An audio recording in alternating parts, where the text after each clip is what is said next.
Good evening, everyone. Welcome to the third Reading on Tap. My name is Caitlin Robleski. I am the Vice President of the Mystic Noank Library. And on behalf of myself, Chris Bradley, our Executive Director, Linda Costa, our President, I just want to welcome you all and thank you so much for coming out, especially today, right? April Fool's Day. I was thinking all day, I'm like, I want to play a joke that's clever and appropriate, and of course I couldn't think of anything, so I just said forget it. I'll just say Happy April Fools to everybody. I just want to thank Milestone. Where's Peter Fine? Peter? Yes. Wrong one. Peter Fine? Oh, Peter Fine, that's okay. I don't think he's out here, but we'll make sure to introduce him a little later. Milestone, obviously, if you haven't been here for dinner, come. It's a wonderful restaurant. Stacy Shaw, who's leaving. Everyone's leaving me. They're working. There she is, Stacy. Thank you so much for setting up this beautiful evening. And I want to thank our 15 incredible readers. I hope you all have a wonderful, enjoyable night. And I'm going to bring up Christine Bradley, our Executive Director. Christine? Thank you so much, Caitlin. Pardon? Loud. Is this better? I know. It's the library sound system that I just set up today. So I guess, unfortunately, that's how it sounds. But anyway, I'm psyched to bring up our first reader, Peter Armstrong, because he couldn't be with us last year for Reading on Tap. Why, we don't know. But 2 years ago, he was here, and he read, some of you may remember it, the Daily Mail, and I had never forgotten it. So that's why he gets to go first. Come on, Peter. Thank you. What was that? Thank you very much. Can you hear me better if I'm a bit louder? I'll try to speak a bit louder.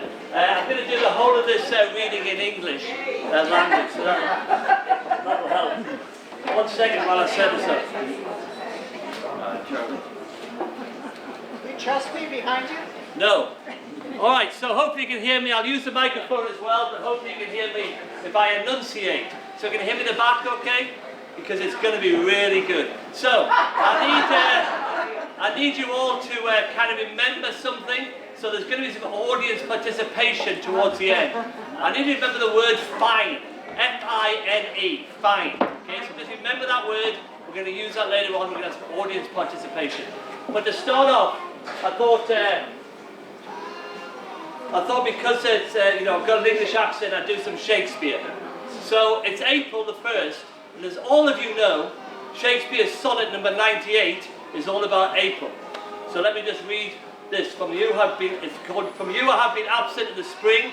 It's basically about the fact that his lover is no longer here in spring, and though spring is beautiful, he can't really appreciate it because he does not have his love in his life.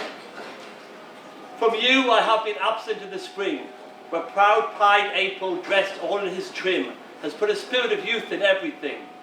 The heavy satins laughed and leaped with him, yet not the lays of birds, nor the sweet smell, or the different flowers in odour and hue, could make my summer story tell, or from this pound lap pluck them from where they grew. Nor did I wonder at the lilies white, nor praise the deep vermilion in the rose. They were but sweet, but figures of delight, dawn after you, your pattern of all of those. Yet seemed it winter still, and, you away, I with the shadow I had to play. That's Shakespeare. Don't need to applaud, thank you very much. Oh, Danielle, thank you. Not like you to be late. Okay, so we're going to read now. I'm going to quickly read from a place called Wild Places by Robert Macfarlane. Robert Macfarlane is a kind of nature writer that I read. In the UK, a wild place is really rare. Obviously in America you have lots of national parks and you have lots of places where you could be eaten alive. But in the UK we don't really have that, so finding a wild place is really difficult. This is about a wild place in Scotland called Rannochmoor. If you've ever watched a James Bond movie when he drives the car down the mountains, that's Rannochmoor. And it's about a gentleman who loved Rannochmoor, used to see the mountains, but in the Second World War he was in a prisoner of war camp. But in the prisoner of war camp, this is what he wrote about the mountains and how he got involved still with those mountains. Those mountains became, during his month of imprisonment, the home of his hope. When winter arrived, the first snow settled on the grass so-so, the highest of the range, and it appeared to Murray like a blue and white ghost flighting in the sky, the embodiment of a freedom of spirit that could not be constrained by fence and hut and century. In October, Murray was moved to Moorsburg camp in Bavaria. Prisoners were housed in wire-fence compound, in jam-packed bedrooms, like rats in a slum. Fleas and lice proliferated, and at night bedbugs swarmed from the mattresses, but still he wrote.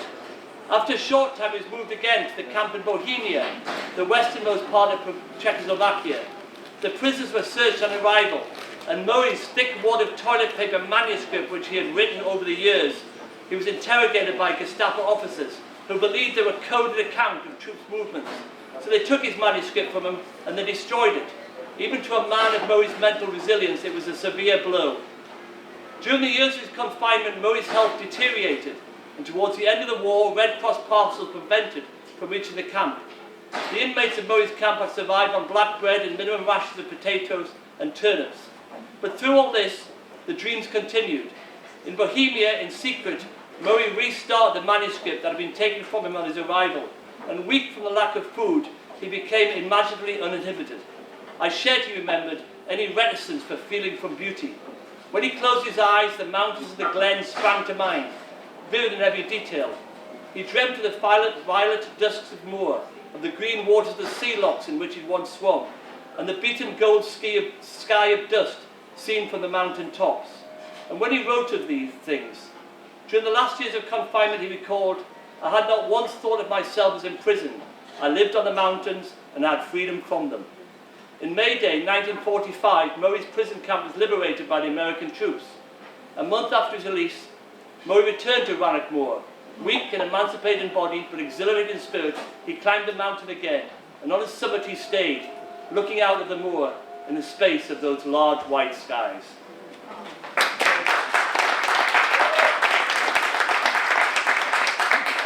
Quick poem, I'm going to get off. It's a quick poem, but it's about a librarian, so you'll like this.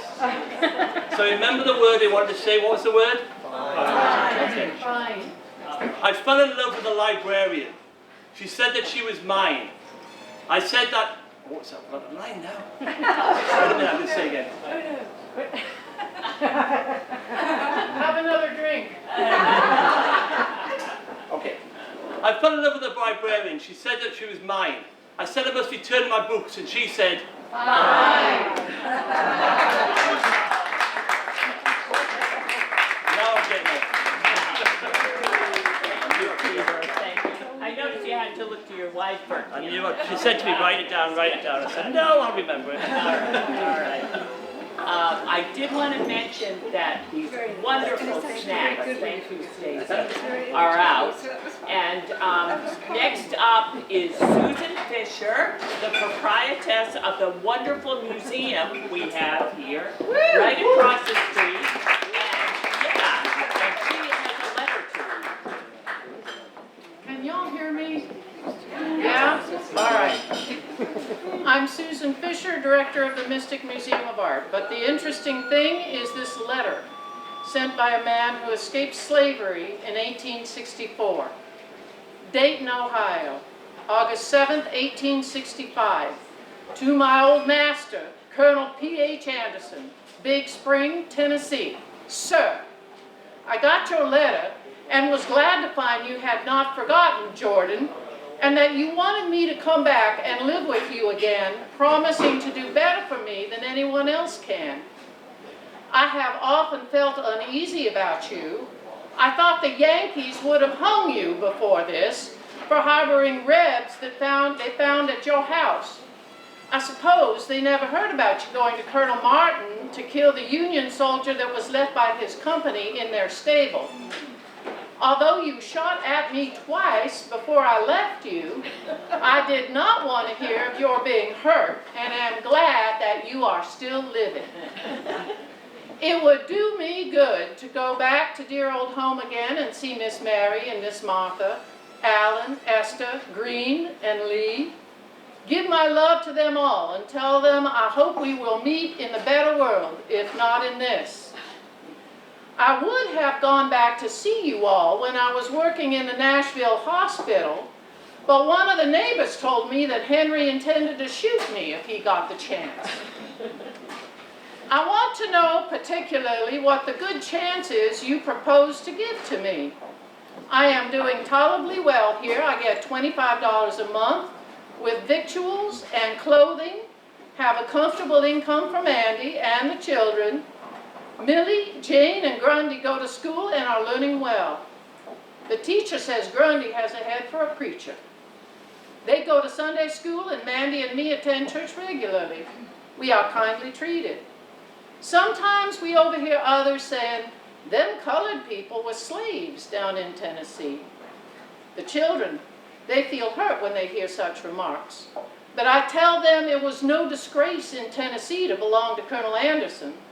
Many darkies would have been proud, as I used to be, to call you master.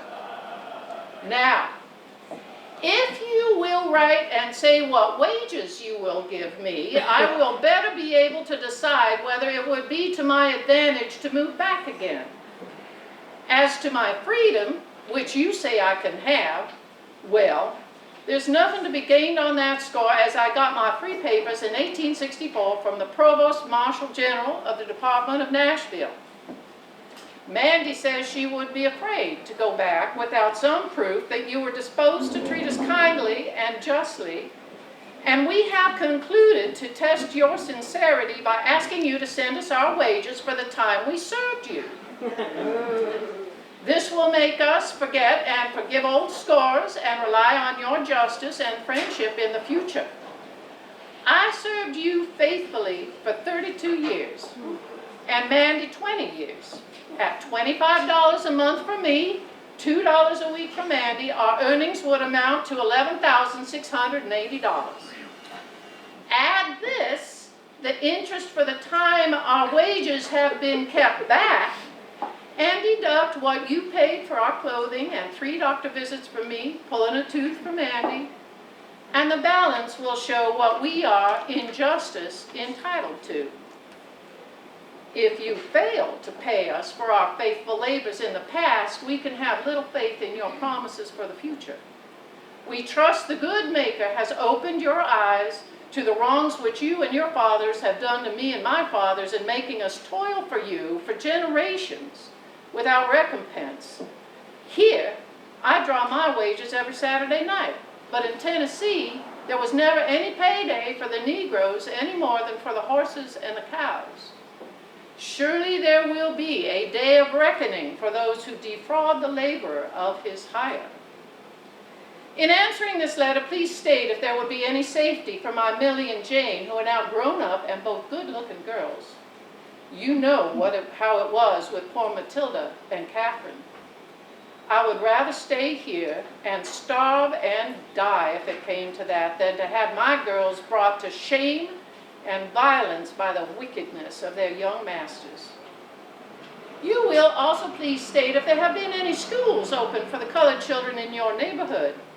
The great desire of my life is to give my children an education and have them form virtuous habits. Say howdy to George Carter and thank him for taking the pistol from you when you were shooting at me. Your old servant, Jordan Anderson.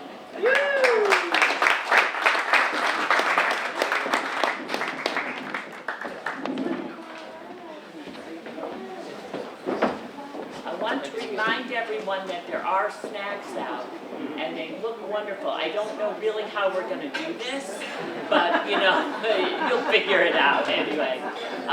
Next up is Kevin Booker Jr., whom many of you know from Booker Enterprises, and he's on the faculty at Mitchell College. And one thing I want to mention, Bruce Flax is here, there he is as well. We've enjoyed the last 2 years doing the Black History Month celebration with Kevin, and really, to be fair, Kevin really masterminds the whole thing. You know, we're just sort of along for the window dressing. So we have really appreciated our friendship with Kevin. Come on.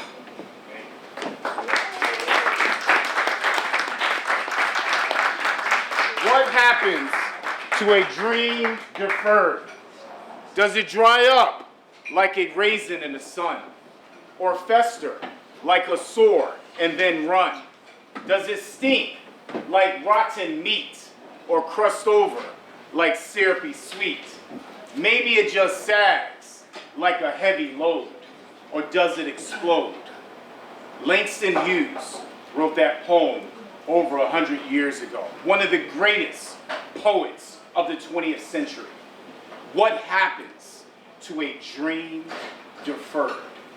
You see, our dreams will not be deferred because we are here together as a community, as a collective, recognizing and acknowledging phenomenal authors this evening and books that are dear to our hearts. So thank you, Mr. Peter Armstrong, for shed lighting Poetry Month, and also Susan Archer. Let's give them a round of applause, please.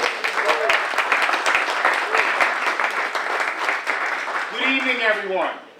Good evening. Good evening. Buenos noches. Buenos noches. Bonjour. Bonjour. Bon dia. Bon dia. Buongiorno. Buongiorno. Ni hao. Ni hao. Memenjes. Memenjes. Dobre utro. Dobre utro. Namaste. Namaste. Sawadi. Sawadi. Chawem. Chawem. Manganang hapon. Como ye? Sopa wanang sung. Assalamu alaikum. And as you say in Hebrew, shalom. Shalom. It is a pleasure and honor to be here this evening. There are two incredible books that I will definitely love to shed light on. But I have a phenomenal college student with me this evening who's going to read one of the other books, because the books that we're going to shed light on today is Stories for Boys Who Dare to Be Different. The true tales of amazing boys who changed the world without killing dragons. By Ben Brooks. And Miss Destiny Monteo will read. It is called Goodnight Stories for Rebel Girls, and yes, it is intended to empower young girls, but I hope that you all can find inspiration from it.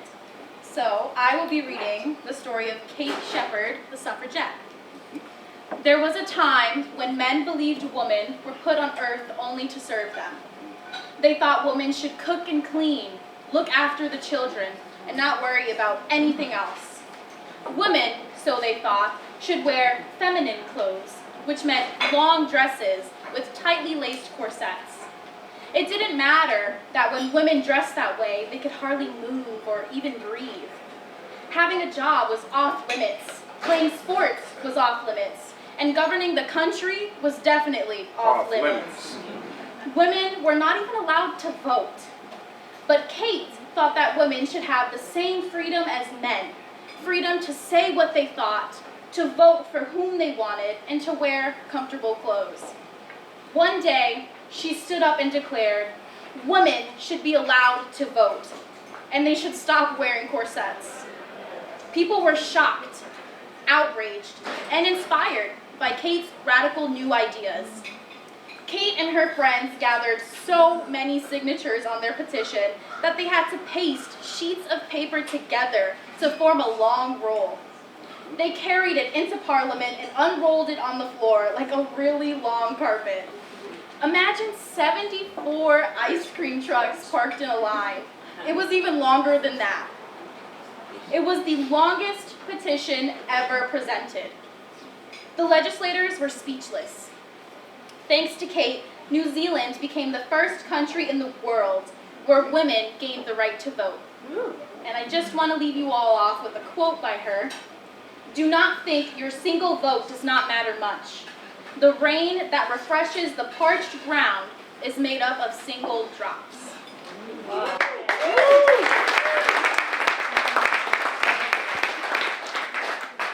The next person I'm going to read, the person I'm going to read about is Mohed Al-Trad.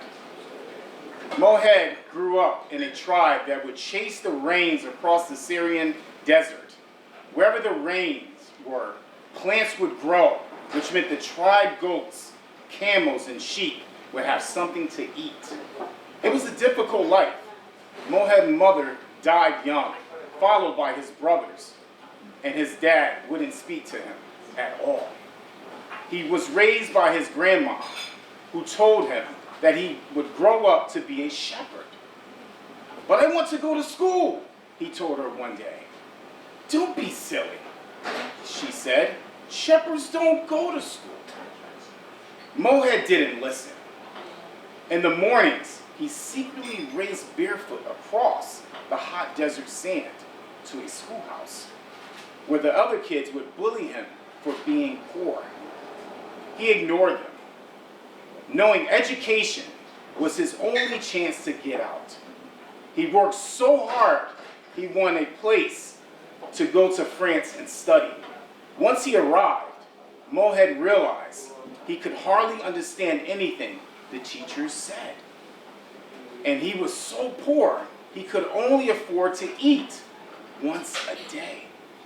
Still, he carried on, working until his French got better. And he graduated with a degree that helped him find a job. Mohead saved and bought a company that was about to fall apart. He renamed the company after himself, Altrad. And he turned it around, and today it has 1 million customers in 100 countries and 17,000 employees to organize everything. Mohead proven to himself and everyone else that it doesn't matter how you grow up or what people tell you you're supposed to be. There are no limits to what you can achieve.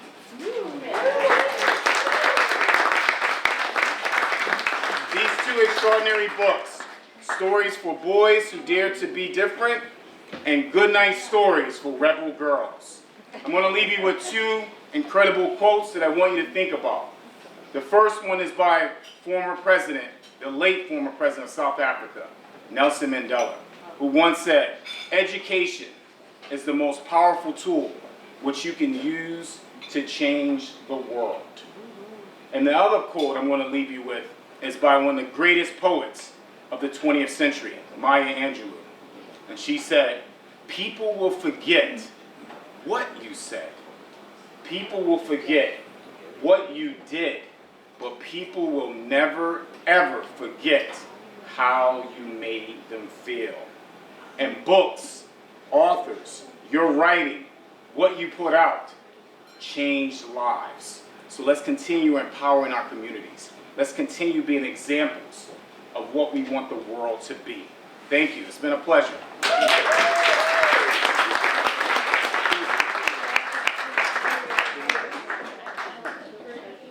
Thanks so much, Kevin, and you've done a beautiful lead-in to an author who lives here in Mystic. There she is. Oh, Tish, where are you? But Tish, Robbie, has written 200 or over 200 children's books, so she's doing her bit for children's literature. Thank you, Tish. All by myself. Right? Yep. Hello, everybody. Yes, indeed, I am a children's book author, very proud of it, and I'm very excited to read to you the book I created with the help of Bruce Flax and the Greater Mystic Chamber of Commerce. Mystic by the Sea is the best place to be. We know it, right? Hi, my name is Basin. I'm happy to meet you. Meet my wife Marina and our kids, Marco and Misty too. We welcome you to Mystic, our historic seaside town. There's a lot to see and do here, and we'll show you around. Every morning, our whole family starts the day by taking wing. We go flying over Main Street to see what's happening. We see visitors from everywhere having fun in town. Oops. Then we stop and watch the bridge. Can I take a picture? Then we stop and watch the bridge as it goes up and down. Our friend Dennison is careful. Now you notice Dennison here up in the, he's an octopus, got his hands full. Our friend Dennison is careful. He closes every gate until the ships pass safely through. The traffic has to wait. Next, we're off to the aquarium. We might see you there. Veterinarians treat the animals with lots of love and care. When we take our kids to this world-famous destination, we learn how to protect our planet through ocean conservation. I rhyme for a living. At the docks in Stonington, fishing starts at dawn. Marco swoops by every day to see what's going on. We shop at Old Mystic Village, and what we always do is go and say hi to the ducks. They can't wait to meet you. The Charles W. Morgan at the seaport is the oldest whaling ship in the world. Marina thinks it's beautiful with all its sails unfurled. In the museum, we discover the many different ways boats and ships were built here in the old seafaring days. At the submarine base, we greet our sister Sky and brother Davy. We're very proud of them because they're serving in the Navy. I knew you knew that one. Submarines stay underwater for 6 months, sometimes more. We cheer and welcome everyone when they come back to shore. Every summer, the art festival is outdoors and it's free. It's filled with paintings, arts and crafts, and lots of pottery. The lighted boat parade is one of Misty's favorite nights, when boats glide down the river, covered in sparkling lights. So, whenever you're in Mystic, look up in the sky. You may see our family as we go flying by. When you watch us soar above the sails, the sand, and sea, you'll know deep in your heart, right here is the best place to be.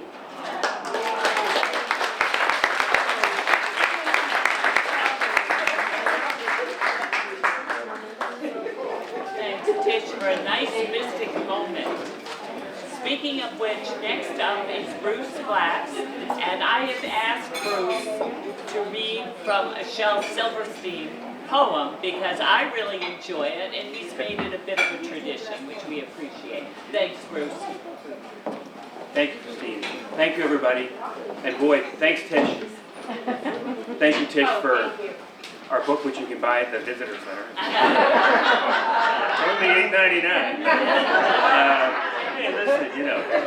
So, this is my third time doing this, and I've always, I'm not, admittedly, a big reader, but really like Shel Silverstein, got books when I was younger and continue to bring it on, so I'm kind of bringing, this is a children's portion of the evening. And I have several poems from Shel's book, Where the Sidewalk Ends. So the first one is Invitation. If you are a dreamer, come in. If you are a dreamer, a wisher, a liar, a hoper, a prayer, a magic bean buyer, if you're a pretender, come sit by my fire. For we have some flax, golden tales to spin. Come in, come in. We're hitting the flax there. I don't know if you caught that. So, this is called Hug-O-War. I will not play at tug-o-war. I'd rather play at Hug-O-War, where everyone hugs instead of tugs, where everyone giggles and rolls on the rug, where everyone kisses and everyone grins and everyone cuddles and everyone wins. This is, listen to the mustn'ts. Listen to the mustn'ts, child. Listen to the don'ts. Listen to the shouldn'ts, the impossible, the won'ts. Listen to the never haves. Then listen close to me. Anything can happen, child. Anything can be.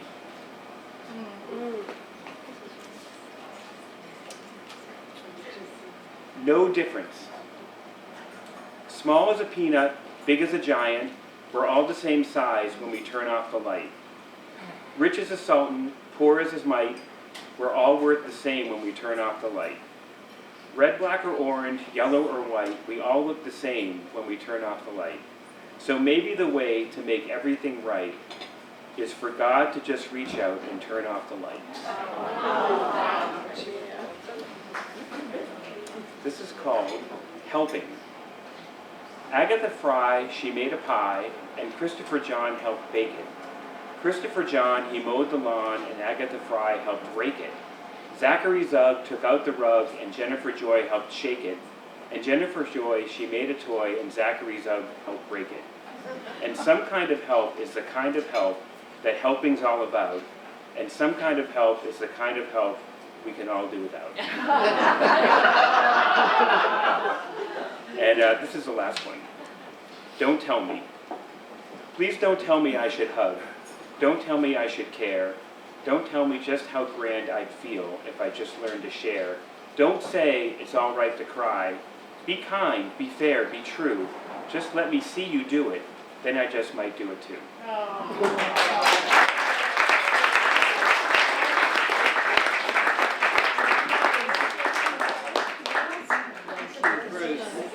Next up, from our local composer and artist, Rich Freitas, will be reading an original poem of his. I think this is the first original work, and it's called The Divorce Kid Christmas. Rich.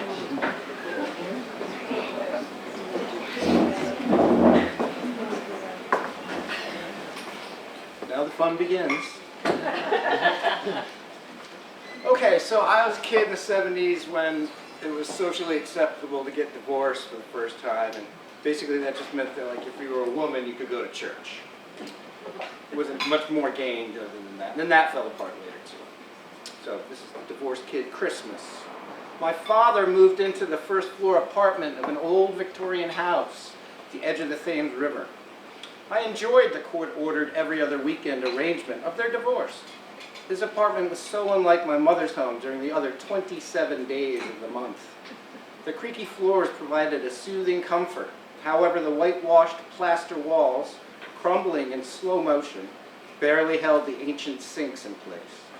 My brother and I slept on 2 inflatable beach rafts in my father's cramped bedroom, just off the kitchen. Late-night odors would wake me when his roommate returned from a night out in the town, hastily heating frozen pierogi with a hint of burnt buttered toast. My father and his roommate Billy were in strict observance of a commitment to watch the televised games of the National Football League. Miller Brewing of Milwaukee, Wisconsin, spent excessively to promote their light beer product during those broadcasts. While staring in awe at the inside cover art of Billy's copy of the Jay Giles Band's Full House live album, I overheard my father's voice following a particular Miller Lite commercial. "We can win that contest. I have an idea that is foolproof." I was surprised to hear he had an idea he thought was foolproof.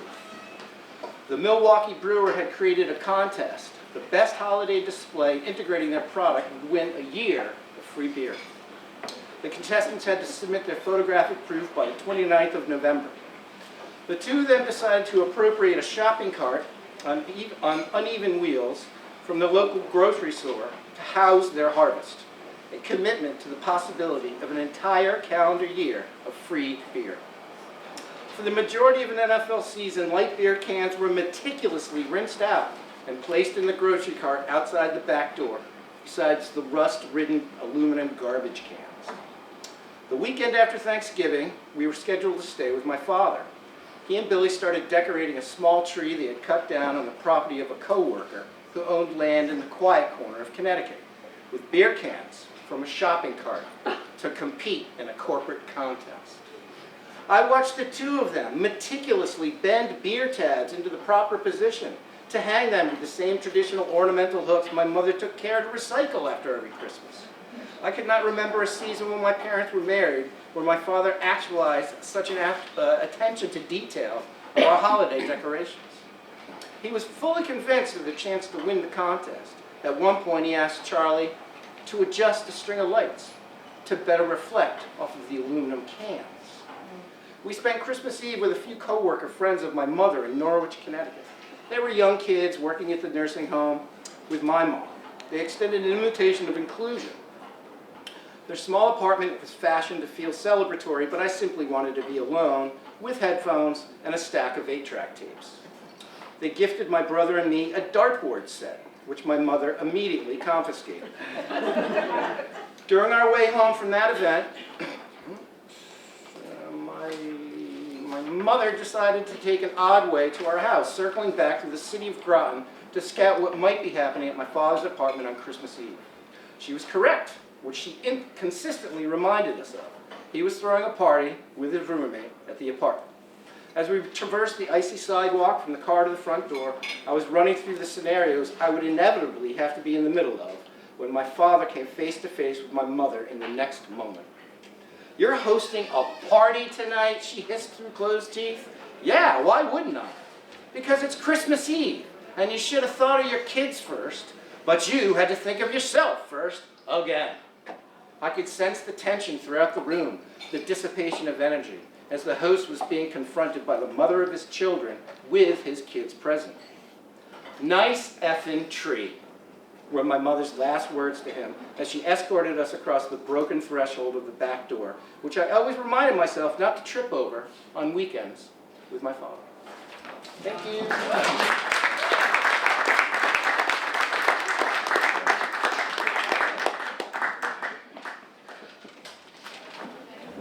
I can see that tree.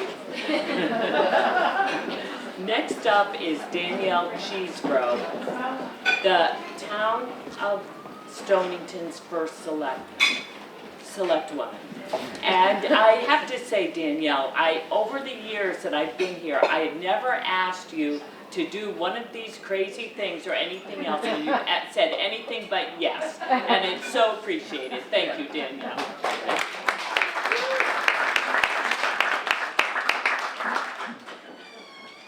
Right, anything for our libraries. We love them. And they sit through our Board of Finance meetings, so we love you even more. So I decided for tonight to read in praise of public life. The mic doesn't help. Okay, I'm going to try and be louder than I've ever been. I decided to read In Praise of Public Life by the late Senator Joe Lieberman, and while it was written in August of 2000, I find it still very much holds true today. I had lunch not long ago with a group of interns in my Senate office. Towards the end of the meal, I asked how many of them were thinking about pursuing a career in public life after graduation. Most were, which was not surprising. They probably wouldn't have spent their summers on Capitol Hill if they weren't. But when I further asked how many of their friends and classmates were considering a career in politics, they said not many, if any. I asked why. Meanness, big money, partisanship, not much accomplished. The reasons these students ticked off for their classmates' aversion mirror the disdain most of the nation feels right now for politics and politicians.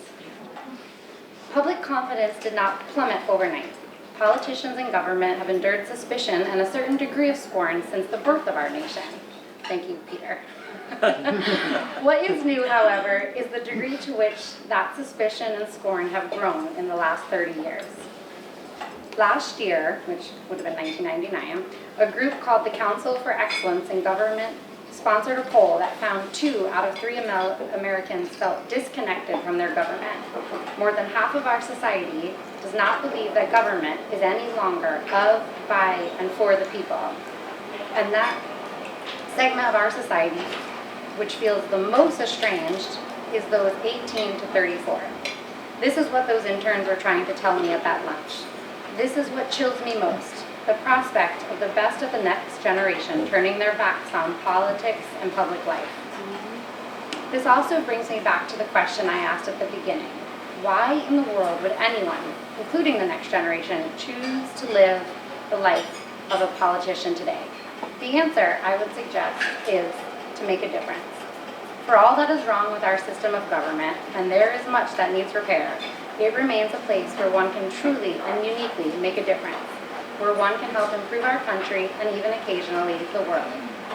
For the American experiment in self-government to remain vital, we need more people to serve in that government and to live the public lives. We can turn our backs and abandon them in disgust, thereby ensuring that the government does indeed belong to the privileged and powerful few. Or we can conclude that public life is a worthy pursuit, that it is honorable, constructive, satisfying, enjoyable, deserving of the best among us. We need to nurture this belief. We need to restore the trust and the faith that has been so badly damaged. Trust is the foundation of any relationship, and the first step towards repairing the people's damaged trust in their government is to establish a foundation of clarity, honesty, and understanding. I hope after reading these pages, that you will agree and decide to do something yourself to make it even better. Yay.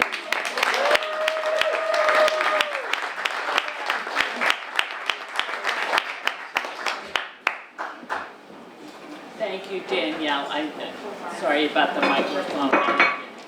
But anyway, next up is a local author, Laura Elric, and she's the founder of a new institution, the Thought Box Writers Den. And she's also the author of one of my favorite novels called The Animal Life, which I recommend if you haven't yet read it. Laura.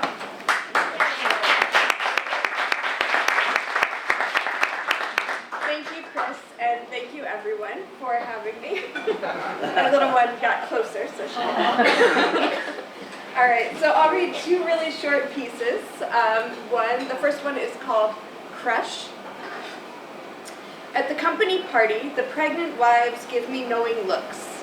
They pass gas and wisdom, boast of swollen ankles, tender breasts, and burst blood vessels.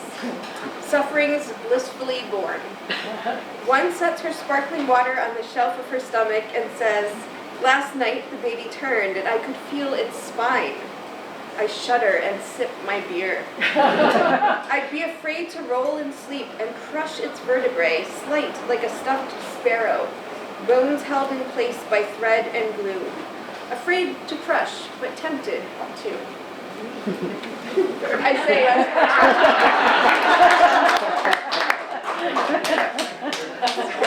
She's clapping for me. Maybe should I read Foresight or The Tenant next? You pick. Foresight, okay. And then the other piece is called Foresight. Foresight arrives in an Amazon box. Susan thinks of the man she has stopped loving and the job she hates. She's tired of life lessons. They bring her no closer to figuring out what she wants. Foresight tastes like liquid cotton candy. She lies back on the couch with her eyes closed. She will remain on the couch waiting. Her waiting will curdle until she forgets what she was waiting for. She will develop bed sores. She will line up soap operas so there's no time to question her choices. A mouse will die in the wall and she will not bother to find it. The house will fill with the sweet stink of its decay, indistinguishable from the stink of her own body. Her teeth will rot, she will cultivate a yeast infection, and mold will grow under her arms. I'm just thinking that my daughter picked this one. Her ass crack will fill with fur. She will become one with the couch. No, she will rise, she will get dressed and have lunch downtown and attend an author reading. When the balding author signs her book, she will be daring and invite him to coffee. He will say yes because he is poor and thirsty and she is still pretty. They will go around the corner to a nondescript coffee shop that will become their place. When they move to the middle of nowhere for the only teaching position he can get, they will remember that coffee shop with nostalgia. She will live in the idyllic past, which will become a source of friction between them. They will alleviate the friction by having first one child and then another. She will mourn who she could have been while struggling to appreciate the life she has, and when he cheats on her with a student, she will wish she were dead. She will not go to the author reading. She will walk past the bookstore, averting her gaze from the man at the podium. She will take the train to Newberry Street, where she will simply stroll and window shop. She'll buy herself a necklace to remember this day, her narrow escape. But this day will have no bearing on the rest of her life. She will forget where she bought the necklace and give it to the daughter she'll have with the man she will meet online. She will initiate contact with the man she knows will treat her best, who won't cheat or lie. Some of the others would be better lovers, would take her on trips, worship her, kill for her, but this one would be kind and loyal and give her a beautiful daughter who won't die like the one she'd have with the musician, or turn to drugs like the banker's son. Or become boring and sullen like the philosopher's daughter who would visit only on Christmas. She is amazed by how similar her children would look, and yet how different. Their father's DNA lengthens and shortens their faces, widens and narrows their eyes, rounds their chins, punches dimples in their cheeks. She will be a different mother to each. Comforting to the doctor's son who strives for approval, strict to the chef's daughter whose caginess is all too familiar. She will be a different wife, too. She will care for the gentle man when he is dying of prostate cancer, though she has been cuckolding him for years. She will abandon the teacher and their son to travel the world, but will only get as far as Albuquerque. She will take her daughters screaming from the IT guy. She will be a writer, a real estate agent, a small shop owner. She will celebrate Christmas at a full table or by watching the Charlie Brown special with mice in the walls and moths in her ears. In none of her lives will she be brilliant or famous or content. Her mediocrity will hound her through a kaleidoscope of futures. She will try to select the one that holds the least pain, but every time she commits to a path, a new choice splits it into still more paths until she reaches the end and there are no choices left to make. All the possible futures branch and collapse in front of her. She will stand in the middle of the sidewalk until the dizziness passes. She will turn right or left or throw herself before a bus or just stand here until someone pushes her from behind. She will take foresight again tomorrow, or she will flush it, preferring the unknown. Or she will order a year's supply. Until she decides, she will stand here and stand and stand. Thank you.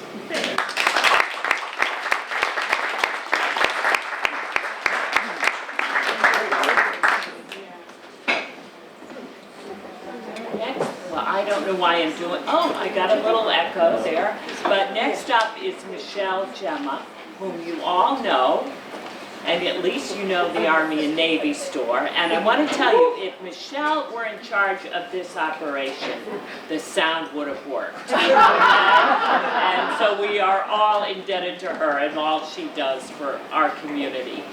Tonight, she will be reading a highlight from her debut photo book, Portrait of Morgan, a Photographer's Memoir by Michelle Gemma. Michelle.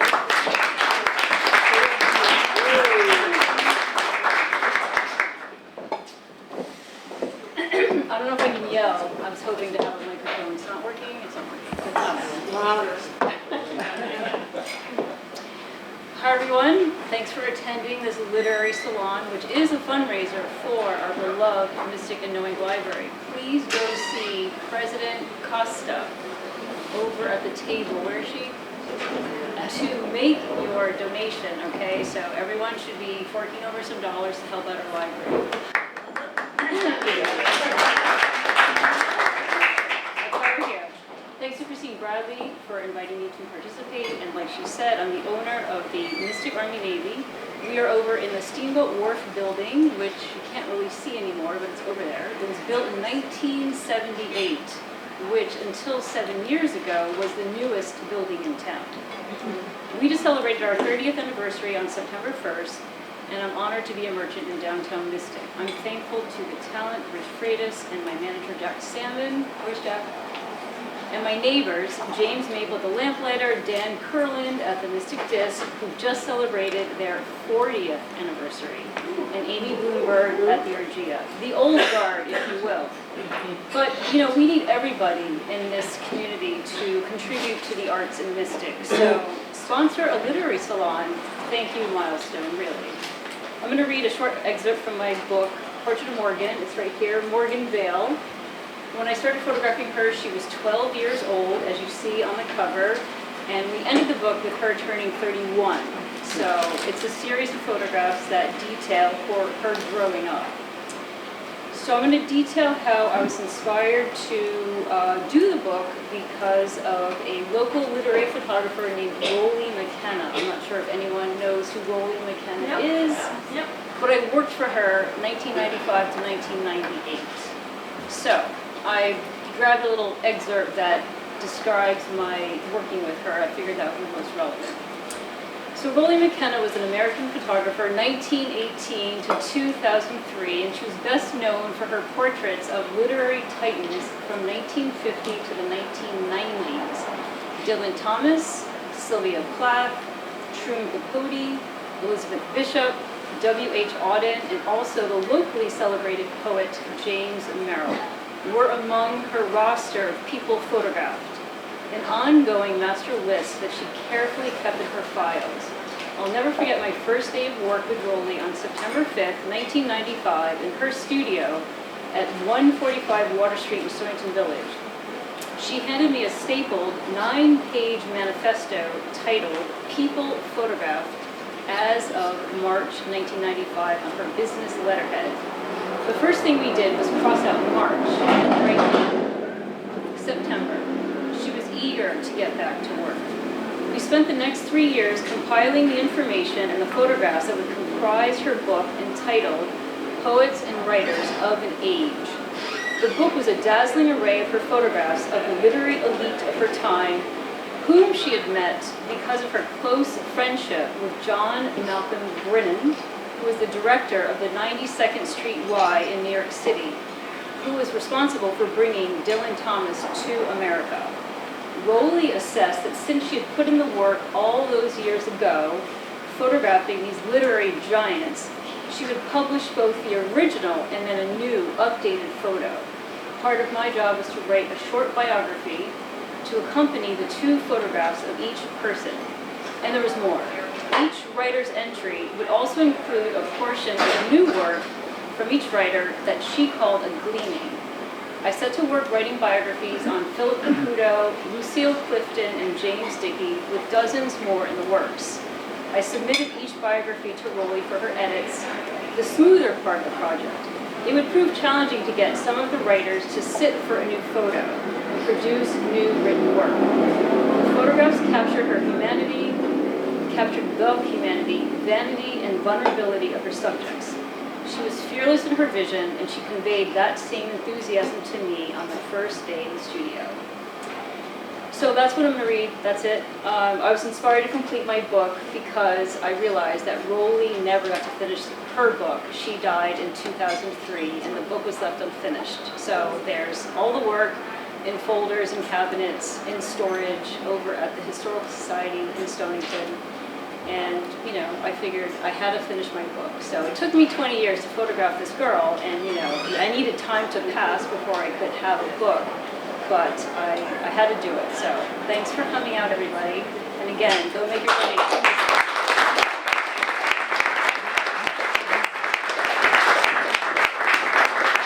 Thank you, Michelle. Thanks for all you do for Mystic. Awesome.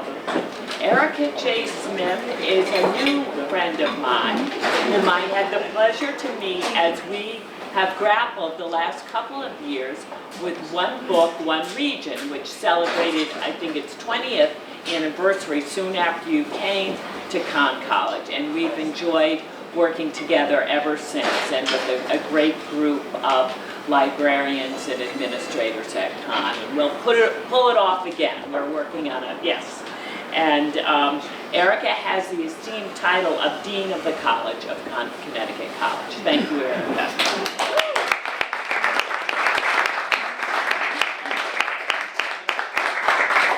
Hi, everyone. Hi. Oh, that was so nice. This is such a lovely event. It's really wonderful to be here and to see everybody. Can everybody hear me okay? Yes. A little louder. I'll try. I'll try to speak from my toes. So we at Connecticut College are in the middle of a presidential transition, some of you may know. Our newest president was announced last Thursday, and it's a woman president.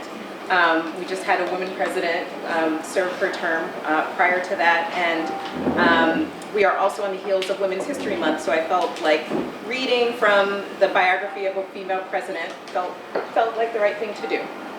So I'm reading from Up Home, which is Ruth Simmons's autobiography, and this is the epilogue, so hopefully it will entice some people to read the beginning to see how we got to the end. But this is the epilogue, or part of it, within my 3 minutes. So students often ask me how I came through the difficult periods of my life without looking back in anger. I'm always startled by this question. Any life is, after all, the sum of a variety of contingencies leavened by whatever order and understanding we are able to bring to them. I do not regard my childhood, the circumstances of my childhood, as more difficult or more glorious than another's. What ultimately matters in any life is whether, at every point, we are sufficiently attentive to what has been lost and gained, and whether the knowledge usefully informs us about how to live out the rest of our lives. The disappointment of my father refusing to help me go to college, my inability to continue my plans to study acting, the refusal of Sarah Lawrence and Yale to help me attend, all forced me to confront the reality that one path foreclosed is an invitation to consider other opportunities that could be equally and possibly even more satisfying and beneficial. I was able to move on, always hopeful about what I might learn and how I might grow. And so I answer the students' questions by saying that I have lived my life by trying to learn as much as possible from everything, good and bad, placed on my path.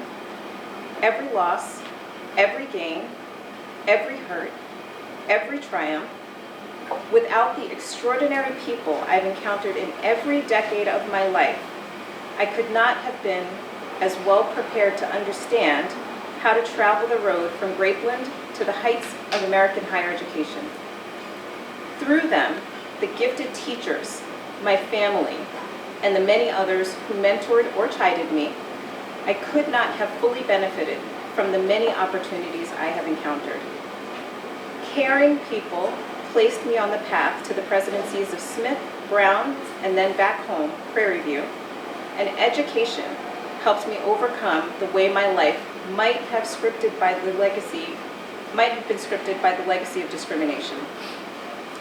Whatever one says about the troubles of public schools, for a child born into poverty, a public school teacher can be, and often is, the only thing keeping despair at bay. Forgotten by hope and denied opportunity, how can such a child learn to focus on what the future could bring? Had it not been for my teachers showing me that barriers to learning could be scaled, I might have given up. Had it not been for the books that taught me there was much more to reality than what I could see and touch, I might have joined the many youth who never come to know achievement. Had it not been for the exhilaration I felt about school, I might never have thought my life could be forever filled with wondrous adventures and satisfying accomplishments. I'm not the one to judge whether or not I have made the most of the opportunities afforded me by a combination of misfortune, hard work, and support from loved ones and strangers. I do know that to stand where I am today, looking back on my childhood, I find it difficult to imagine that I could have gone from the crossroads of Grapeland, Texas, to the presidencies of Smith College, Brown University, and Prairie View A&M without some miraculous intervention that could turn crude cotton sacks into silk. Thank you.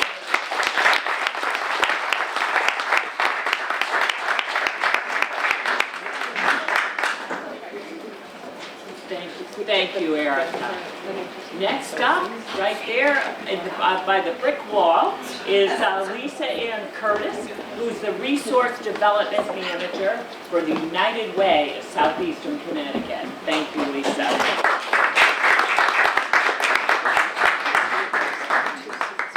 Hi, everybody. I picked a Kurt Vonnegut excerpt. This is from actually not one of his works of fiction, but from his essays, and it was 2005, right before he passed as well. But for those of you who don't know Kurt Vonnegut, he has a very dry wit. I personally think he's a genius, which is why I adore him, and has this really unique way of kind of looking at the world, and oftentimes maybe a little offensive, so I apologize for that. But you know, you gotta spice it up a little. He makes a few little, if you don't know, he does make a reference a little bit. He is from the United States, but he's 100% German. He has passed.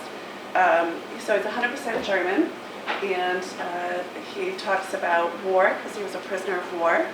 And he also references his book, Slaughterhouse-Five, which I think was probably one of his most notable titles. So you might catch those things.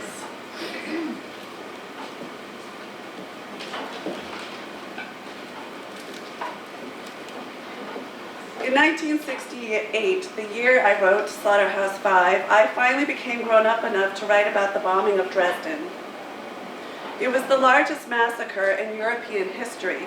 I, of course, know about Auschwitz, but a massacre is something that happens suddenly. It's the killing of a whole lot of people in a very short time. In Dresden, on February 13th, 1945, about 135,000 people were killed by British firebombing in one night.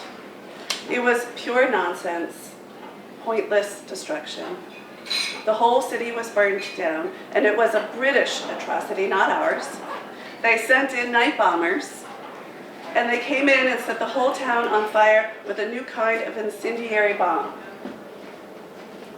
And so everything organic, except my little POW group, was consumed by fire. It was a military experiment to find out if you could burn down a whole city by scattering incendiaries all over it. Of course, as prisoners of war, we dealt hands-on with dead Germans, digging them out of basements because they had suffocated there, and taking them to a huge funeral pyre. And I heard, I didn't see it done, that they gave up this procedure because it was too slow, and of course, the city was starting to smell pretty bad. And they sent in guys with flamethrowers. Why my fellow prisoners of war and I weren't killed, I don't know. I was a writer in 1968. I was a hack. I'd write anything to make money, you know. And what the hell, I'd seen this thing, I'd been through it, and so I was going to write a hack book about Dresden. You know, the kind that would be made into a movie where Dean Martin and Frank Sinatra and the others would play us. I tried to write, but I just couldn't write it. I just kept writing crap. So I went to a friend's house, Bernie O'Hare, I'm sorry, who'd been my pal. And we were trying to remember funny stuff about our time as prisoners of war in Dresden. Though tough talk and all that stuff that would make a nifty war movie. And his wife, Mary O'Hare, she blew her stack. She said, "You were nothing but babies then." And that is true of soldiers. They are, in fact, babies. They're not movie stars. They're not Duke Wayne, and realizing that was the key. I was finally free to tell the truth. We were children. And the subtitle of Slaughterhouse-Five became The Children's Crusade. Why had it taken me 23 years to write about what I experienced in Dresden? We all came home with stories, and we all wanted to cash in one way or the other. And what Mary O'Hare was saying, in effect, was, why didn't you tell the truth for the change? Ernest Hemingway wrote a story after the First World War called A Soldier's Home, about how it was very rude to ask a soldier what he'd seen when he got back home. I think a lot of people, including me, clammed up when a civilian asked about our battle, about war. It was fashionable. One of the most oppressive ways to tell your war story is to refuse to tell it.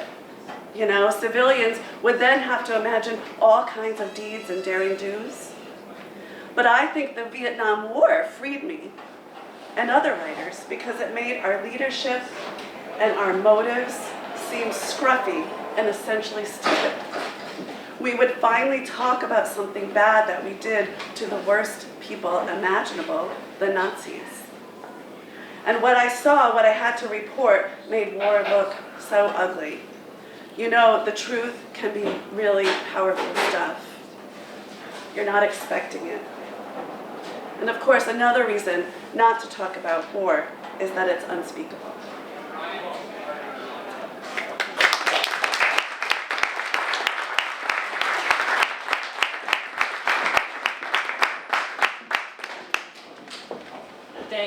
Thank you, Lisa.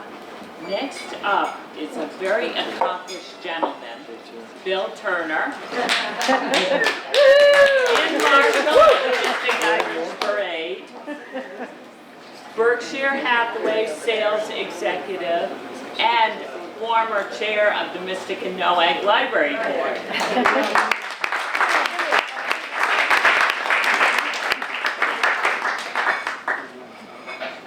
I'm going to sit because I'm a little tall, so that So this doesn't work anyway. So let's take the problem. All right? Good to see you. Yeah, I recently was the Grand Marshal for the St. Patrick's Day Parade in Mystic, and that kind of kicked up the season for Mystic for springtime for me. Well, it was a little chilly, but it certainly did. Thank you, Chris, for inviting me today to read and selecting the poem for me to read today. But I would be remiss if I didn't also thank everybody for being here today, because the Mystic Noank Library, as many of you know, and you wouldn't be here if you didn't, is a gem in our community. And we like to have as much support as we can, so we do all kinds of funky things like this event tonight to continue to raise money for the association library, the Mystic Noank Library. But I also wanted to point out other trustees that are here today, and I'm looking at my friend Judy Monroe, who's sitting at the bar. Let's give her a look. All right. And then we have Caitlin is around here somewhere. She kicked off tonight, but she's been really doing a great job for the library, and also Linda Costa. Is Caitlin here? Caitlin, she's in the other room, but also Sharon Barrett over in the corner. Oh, good, okay. Here. All right, so Chris Bradley gave me a poem to read tonight by E.E. Cummings, and I think that she was trying to stretch my literary skill with some of the pronunciations in his poetry, so please bear with me. We had a nice sunny afternoon here in Mystic today, but I think we're going back to a few more days of water. So hopefully we enjoyed today, got a little touch of spring, and hopefully over the weekend and Easter you got a chance to rake up some of the sticks in the yard and start to do the cleanup for the spring. So this, when I read this poem, it kind of reminded me how much I love nature and spring and gardening. So here we go.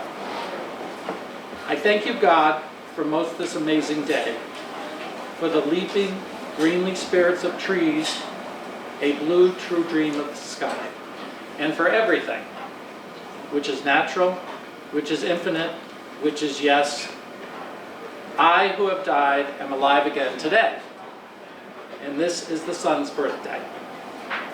This is the birthday of life and of love and wings, and of the gay, great happening, the living of the earth. Thanks for that. How should tasting, touching, hearing, seeing, breathing, any, lifted from the know of all nothing, human merely being, doubtful, unimaginable, you. Now the ears of my ears awake, and now the eyes of my eyes are open. In just spring, when the world is mud luscious, the little lame balloon man whistles far and wee.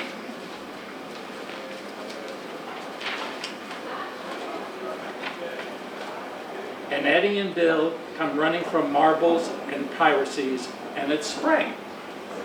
When the world is puddle wonderful, the queer old balloon man whistles far and wee, and Betty and Dispel come dancing from hopscotch and jump rope, and it's spring, and the goat-floated balloon man whistles far and wee.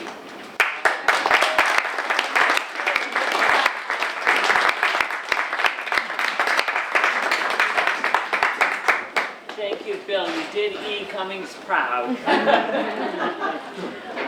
Next up is Tricia Cunningham, who has a very, very important job, and she's the executive director of Always Home. And we're so happy to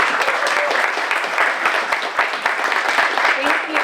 Well, I didn't realize we could get an assignment and not have to stress about what we were going to pick. So if you ask me that again next time, I'll be like, can you just give me something to read? I was really worried and really stressed. So I have a 10-year-old son. I read every night. Like I leave meetings, committee meetings. I'm like, I got to go home. I got to go read. So tonight I'm reading to you instead of him.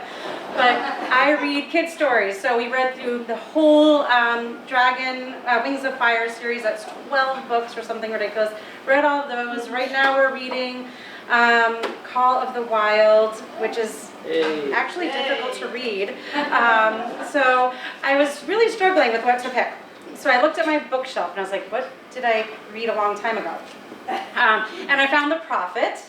So, and it was an interest, I was like, I felt like I was committed to reading something from this, but so much of it I was like trying to figure out which to pull from. So I found the passage, oh, and this was a wedding gift from my father.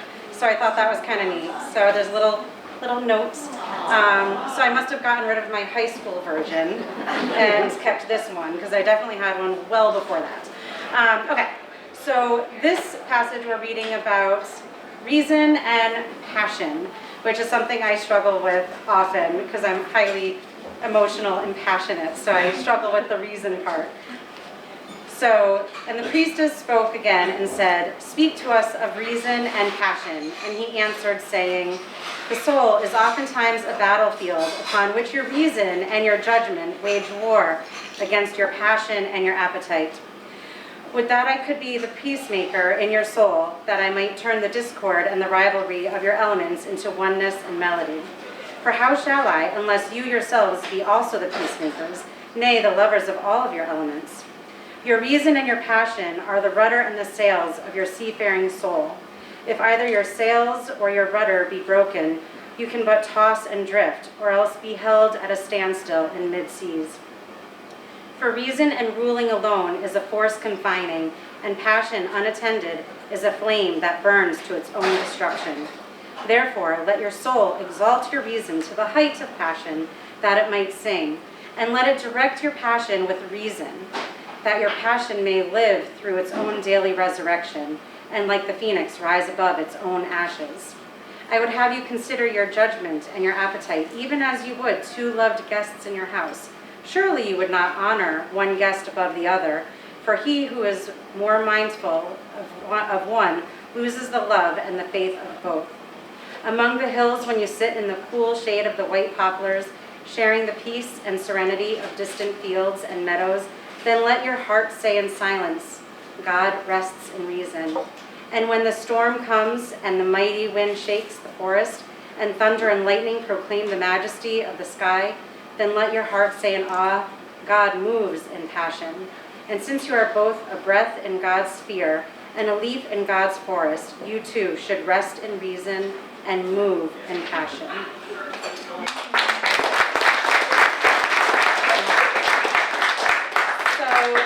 And then I just wanted to share one little thing with you. I don't know if you've ever seen this book. It came to me as if a blessing when I needed it most. It's called The Boy, the Mole, the Fox, and the Horse. And so in it are like all of these delightful pictures. It's very short and easy to read to a kid. And you could pick up any page and there will be a wonderful lesson in any page. So I'm just going to read like 3 pages. The greatest illusion, said the mole, is that life should be perfect.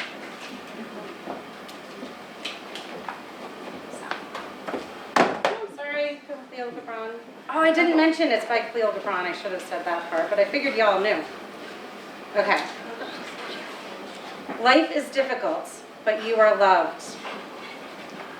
So you know all about me, asked the boy. Yes, said the horse.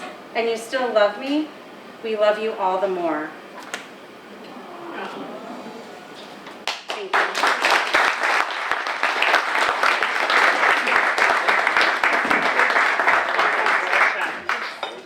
Next up would have been Tony Joyce, but he has gotten what I call it.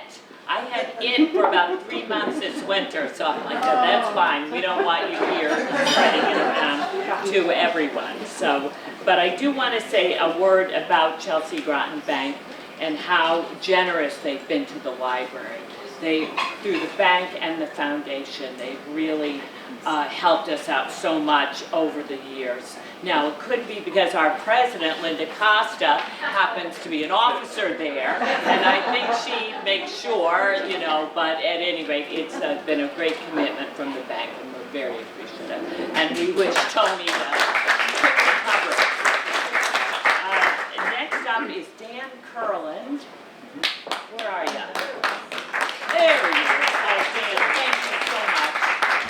Thanks so much for being part of it. It wouldn't be the same without you. My name's Dan Kurland. I'm the owner of the Mystic Disc downtown, and I'm generally known to be very long-winded. So tonight I'm going to be very, very short-winded. I'm not a poet, I'm not a writer, although I appreciate all that very much. I'm a musician as well, and so I'm kind of the music part of it, I'm not the lyric part of it. So last year, when they asked me to do this, which I'm very proud to do this, because it's Mystic Noank Library is a treasure in our community. And everything goes out to the people that work so hard for all of us. It's fantastic. And so I picked musicians or songs that have touched my soul, the lyrics. So last year I did a Bob Dylan one, which is obviously one of the greatest poets of my generation. And you could do a Bob Dylan one every year and it could be endless. But this year I chose something written by David Crosby in 1971. And intentionally in this. I wonder who they are, the men who really run this land, and I wonder why they run it with such a thoughtless hand. Tell me what are their names, and on what street do they live? I'd like to ride right over this afternoon and give them a piece of my mind about peace for mankind. Peace is not an awful lot to ask.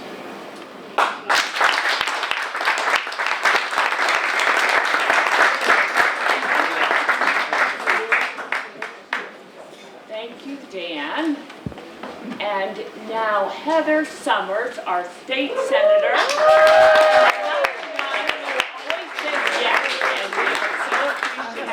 And Heather, not to put the pressure on, but Steve Schlossberg just got back from a trip or something. He can't make it. So you are the finale. This doesn't work, right? No. So I thought just to end the night, I would read you Senate Bill 1. Do a full reading. Just kidding. I wouldn't do that to you. I'm just hoping that I can see, because my eyes are going and it's getting kind of dark here. I thought that, I didn't know that we could ask you to give us something to read. I would have completely done that. I struggled with let that word out. So I read a lot of bills, and I'm an avid reader. My eyes hurt from reading, usually most nights. But I was trying to think about what could I read of something that I truly loved, and I went back to the classics. The Great Gatsby by F. Scott Fitzgerald is one of my favorite books. I always used to think about as a child what it was like here during that era, and I'm fortunate enough to live in a house that was used for bootlegging in the 20s. You can still see on the pier where they had a place where they lift the crane and take the rum and hide it in our barn. So this book speaks to me all the more. But I wanted to read a passage, it's not long, and then tell you what I thought about this book in particular. Okay, so it's hard for me to see. Sorry, I'm kind of almost blind. Thank you. You're the best. Okay, ready? Here we go. Okay, the high maintenance reader over here. Okay, so Gatsby's house was still empty when I left. The grass on his lawn had grown as long as mine. One of the taxi drivers in the village never took a fare past the entrance gate without stopping for a minute and pointing inside. Perhaps it was he who drove Daisy and Gatsby over to East Egg the night of the accident, and perhaps he had made a story about it all on his own. I didn't want to hear it, and I avoided him when I got off the train. I spent my Saturday nights in New York because those gleaming, dazzling parties of his were with me so vividly that I could still hear the music and the laughter, faint and incessant, from his garden and the cars going up and down his drive. One night I did hear a material car there, and I saw its light stop on his front steps. But I didn't investigate. Probably it was some final guest who had been away at the ends of the earth and didn't know that the party was over. On the last night, with my trunk packed and my car sold to the grocer, I went over and I looked at that huge, incoherent failure of a house once more. On the white steps, an obscene word scrawled by some boy with a piece of brick stood out clearly in the moonlight, and I erased it, drawing my shoe along the stone. Then I wandered down to the beach and I sprawled out on the sand. Most of the big shore places were closed now, and there were hardly any lights except the shadowy moving glow of a ferry boat across the sound. And as the moon rose higher, the incessant houses began to melt away until gradually I became aware the old island here that flowered once for the Dutch sailor's eyes, a fresh green breast of the New World. Its vanished trees, the trees that had made their way for Gatsby's house, had once pandered into the whispers and the last greatest of all human dreams. For a transitory enchantment moment, man must have held his breath in the presence of this continent, compelled into an aesthetic contemplation he neither understood nor desired. Face to face for the last time in history with something commensurate for his capacity for wonder. And as I sat there brooding on the old unknown world, I thought of Gatsby's wonder when he first picked out the green light at the end of Daisy's dock. He had come a long way to this blue lawn, and his dreams must have seemed so close that he could hardly fail to grasp it. He did not know that it was already behind him, somewhere back in that vast obscurity behind the city, where the dark fields of the Republic rolled on under the night. Gatsby believed in the green light, the orgastic future that year by year recedes before us. It eluded us then, but that's no matter, because tomorrow we will run faster, stretch out our arms farther, and one fine morning, so we be on, boats against the current, borne back ceaselessly to the past. And that's the ending of that book. And I love that book because for me it's the relentless pursuit of dreams and unwavering optimism that Gatsby has. And the green light for me symbolizes his aspirations, specifically his desire to attain wealth, his desire to obtain Daisy, and he remains hopeful always, regardless of the process, always trying to get to a higher and better future. And this book itself, to me, I put some notes down because I'm a dork. No, it's good. It's sort of the disillusionment somewhat of the American dream. It's about ambition, love, and disillusionment on some level. But the one thing that I really think that spoke to me about this book is the endless pursuit of wealth and status in this book often leads to moral decay and really tragic consequences. And so that's one of the reasons why I love this book, because it's such a contrast. So thank you for letting me speak. Thank you.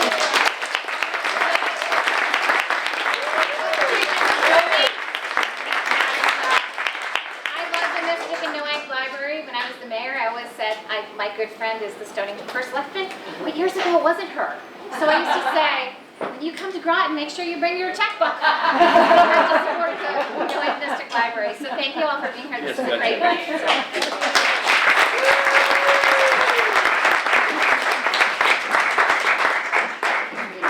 Linda and I want to bid you a fond farewell with our non-existent microphone. And one thing we're not missing tonight is a wonderful feeling of fellowship. And I'm new to Mystic, and events like this just make me realize how lucky I am to have come here. And I appreciate all of you coming and supporting the library.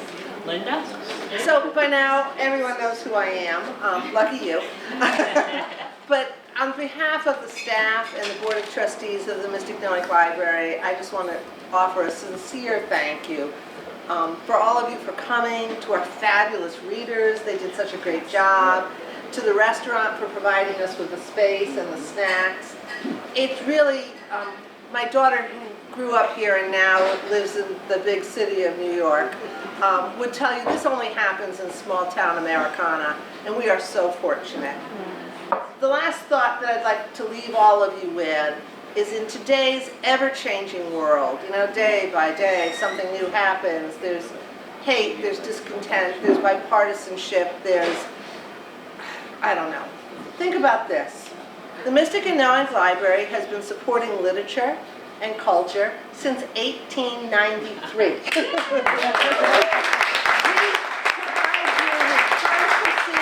And a wonderful, safe place to be whenever you just need to feel like you're back in a neighborhood. So thank you again for coming tonight. This is hands down my favorite library event. I hope to see all of you soon. When's the next one?